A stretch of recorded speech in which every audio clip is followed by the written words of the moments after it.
વિસ્તારના પીએચના પ્રશ્નો માટે તમારો અવાજ ઉઠાવશે કોણ?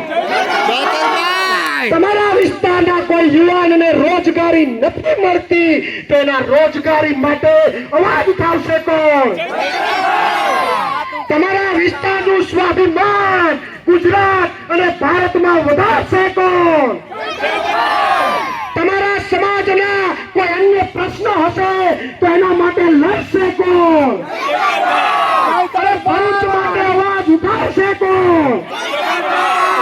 અરે તમારા વિસ્તારમાં કોઈ ભ્રષ્ટાચાર થતો હશે તો એને ખુલ્લો પાડશે કોણ?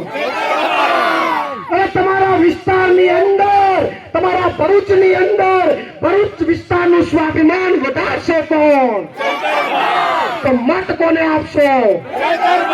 જે નથી આપતા એને અપાવવા માટે મહેનત કોણ કરશે? વેરી ગુડ, ખૂબ ખૂબ આભાર. હા, એમાં તમે ચેતરભાઈ નો કીધું સારું થયું, કારણ કે ચેતરભાઈ બધે ન ભૂગે. એ તો આપણે કરવું પડે, લોકોને સમજાવવા તો આપણે પડે.